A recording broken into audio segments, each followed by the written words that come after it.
महत्वाची बातमी पुण्यातून पुण्यामध्ये शरद पवार गटाचं आंदोलन होत आहे। निर्भया बनोत सभेमध्ये महिला कार्यकर्त्यांना मारहाण झाल्याचा आरोप आहे। आंदोलनाच्या ठिकाणी मोठा पोलीस बंदोबस्त तैनात करण्यात आला आहे। बालगंधर्व चौकामध्ये पोलीस बंदोबस्त तैनात करण्यात आलेला आहे। अजित पवार गटाचे शहर उपाध्यक्ष दत्ता सागरेंनी निखिल वागळेंची गाडी फोडली। शरद पवार गटाचे शहराध्यक्ष प्रशांत जगताप यांनी हा आरोप केलाय। मी कोर्टामध्ये साक्ष द्यायला तयार आहे असं प्रशांत जगताप यांनी म्हटलेलं आहे।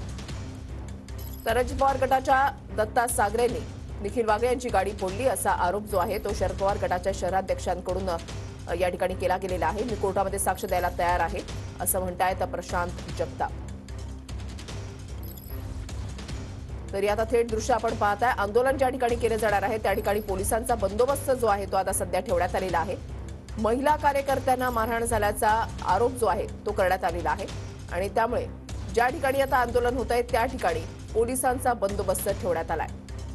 दुसरीकडे अजित पवार गटाचे शहर उपाध्यक्ष दत्ता सागरेंनी निखिल वागळेंची गाडी फोडली। शरद पवार गटाचे शहराध्यक्ष प्रशांत जगताप यांनी हा आरोप केलाय आणि प्रशांत जगताप असंही म्हणतायत की कोर्टामध्ये साक्ष द्यायला तयार आहे। निखिल वागळे यांचा काल पुण्यामध्ये कार्यक्रम होता आणि यावेळेला त्यांच्या गाडीची तोडफोड करण्यात आली। त्यांच्या गाडीवर शाई सुद्धा फेकण्यात आली।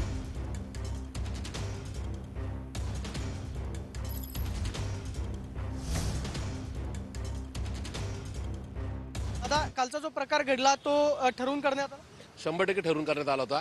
मी या प्रसंगाला सामोरं गेलेलो आहे कारण की मी आणि माझे कार्यकर्ते हे निखिल वागळे साहेबांना त्या गर्दीतून काढत होतो किंवा त्यांना संरक्षण देत आम्ही तिथं आणत होतो। जसं भाजपच्या आणि एकूणच महायुतीतल्या तिन्ही पक्षांनी त्यांच्यावर हल्ला चालू केला त्यावेळेस मी साक्षीदार होतो।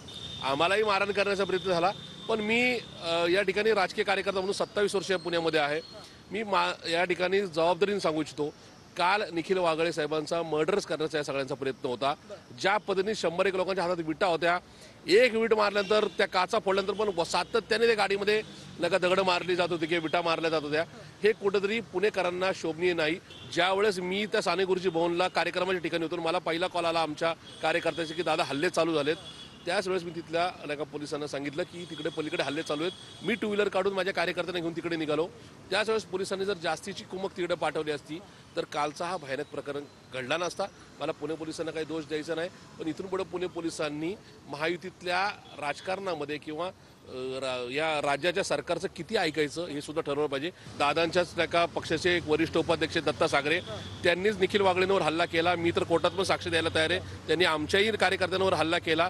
त्याच्यामुळे दादांना अशा प्रकारचे कार्यकर्ते मान्य आहेत का हे सुद्धा दादांनी कुठेतरी विचार करावा। असे दादा आम्ही कधीच पाहिले नाहीत। मला खात्री आहे दादांना जर ही गुंडगिरी नको हवी असेल तर दादा यांना मिठाच्या खड्यासारखे बाजूला पक्षातनं हकालपट्टी करण्यात यावी ते त्यांचा प्रश्न आहे। शेवटी कसं आहे दादांना ही गुंडगिरी आवडणार आहे का नाही हा विषय दादांनी विचार करायचा आहे। अभिजित पिसेसोनी, प्रदीप कापसे, TV9 मराठी।